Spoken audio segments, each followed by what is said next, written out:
Should you jump on this one, or should you just wait for the next? This is buffering.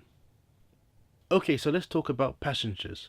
So Passengers is about this big kind of spaceship that's flying from Earth to this new home planet. However, to fly there it takes over 100 years. So everybody who jumps on board has to go into this cryogenic sleep. However, Chris Pratt's pod miraculously opens and he wakes up a little early. A little 90 years too early. So what do you do if you're a guy stuck on a ship and everyone else is sleeping around you? Just hang out. Either play a version of Dance Dance Revolution, but a futuristic version. He does this for a year, realizes that, life is not worth living if you're living by yourself. That's pretty good. I'm going to write that on a postcard. Why? Until miraculously, it's all miracles today, Jennifer Lawrence wakes up. And what does a guy do when you wake up and you see Jennifer Lawrence? Well, clearly, you try and date her, which is what Chris Pratt's character does. So Chris Pratt and J-Law go on this kind of rom-com adventure in this vast but very empty ship full of CGI and green screen, where they walk around and they play Dance Dance Revolution together, and they do this for quite a while. They hold hands, they kiss. Passengers is a lot like Gravity, but with a lot more kissing. Imagine Sandra Bullock and George Clooney, instead of them actually fixing and doing stuff, they were just kissing. And the other guy is Martin Sheen, who is the best character in this movie. He's the best thing about this movie.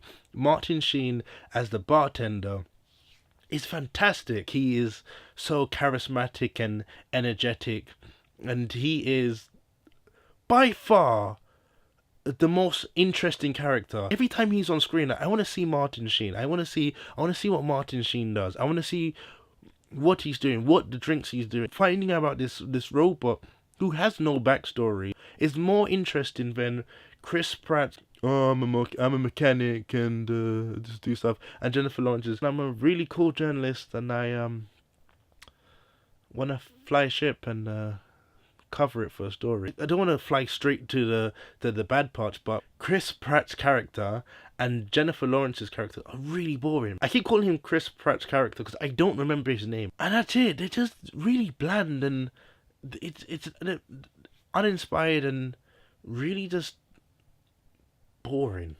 And that's a problem, because especially when there's only 3 characters in this movie, and Martin Sheen, as much as I love him in this movie, is only supporting character, and the 2 main characters are quite boring, and there's no one else.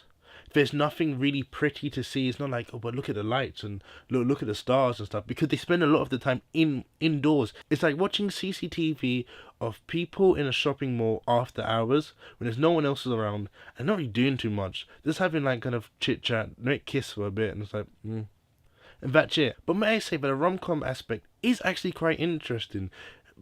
The idea of it, the idea of these 2 in space alone together, is a different take on it. You watch The Notebook, they're surrounded by people, it's set in the oldie time. You see these people amongst others, but these people alone, it's different. It's interesting. But let me go through what I think is possibly the worst part of this movie, and that's the 3rd act. So rushed, so quick. So it goes from being a rom-com to a straight like a disaster type of film where the ship is failing and everything's going wrong. It's strange that one of the 2 people that wake up, one being a mechanic, so Chris Pratt thinks, okay, I can fix the ship.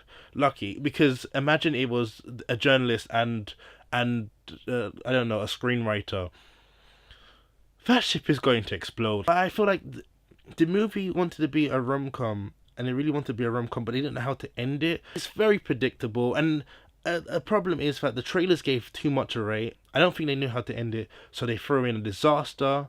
So to give it to wrap it up, and I don't think that's the way you wrap up a rom-com that was going a certain way, because that goes absolutely left. This is my left, it might be not yours. So to wrap this up, this isn't a bad movie, but it's not a particularly great movie.